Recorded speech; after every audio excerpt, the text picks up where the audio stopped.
everything this FNCS has been building up to the finals. 2 days of competition across 7 regions that decides who is going to be your new FNCS champions. Lots of amazing feats were on display this season, from semis to the reboot round, but there's one story that was set in motion months ago that's been laying in wait for this weekend: the return of the FNCS champions.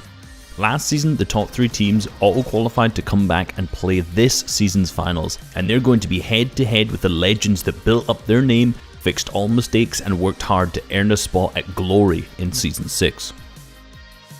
In Europe, Hen, Janus and Chapix were winners and champions of one of the hardest finals we've witnessed in competitive Fortnite history. The competition came down to the last game in Season 5, and this trio worked hard till the very end and picked up a win in the final game to become champions. They did it while playing a style that used high ground control to dominate and win their games. Their counterpart in the finals, one of the strongest teams coming out of the semis, is none other than Forziar, Nate and Tayson.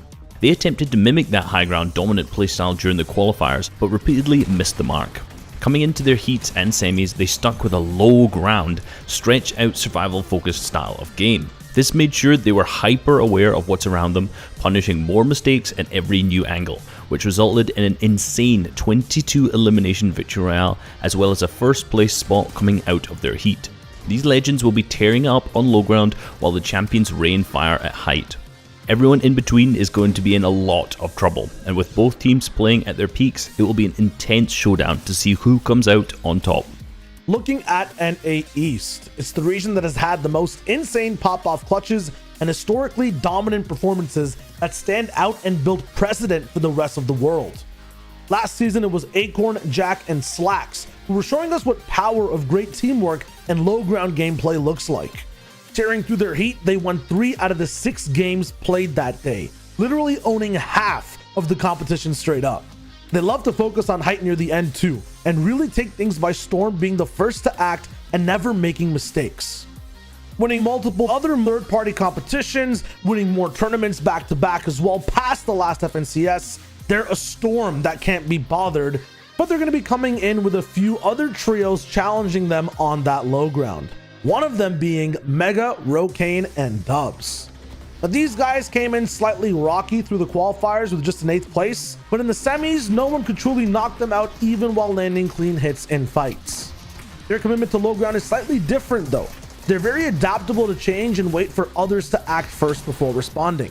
Through this type of patient freestyle flow though, they slithered past every crack and ended up at the top of their heat, being in no situation that could slow them down enough away from greatness. Will this form of style be enough though to survive the onslaught from the champions last season? Can they be adaptable enough to snake away from the way that Jack's trio capitalizes on mistakes and fear?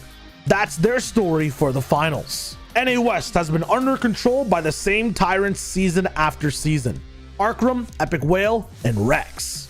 They have owned the West scene, winning every trio's FNCS to date, back-to-back, and either winning or performing inside a minimum of top 3 in all other modes. This is the God Squad. They can win from any lair, but are usually seen on height looking like puppet masters over all the other trios down below. Last season, they rolled in with the best average placement, almost the highest average elims, and 50 points ahead of everyone else in first place. The next block for them to topple this season is in the form of a new trio that just got a taste of what this puppet master high ground gameplay feels like: Jackveer, Mojo, and Solution. They came out of heat swinging hard and fast, having a rocky first 3 games, but once we saw this trio on high ground, they looked just like the champions we were waiting on seeing play in these finals. They're absolutely lethal in fights, coming out of multiple games with double-digit elims no matter the placement, and their style of play on height is so similar to Arkram, Epic, and Rex in the endgame. And with this newfound taste of thriving at height, will there be enough of a threat to the God trio coming in from last season?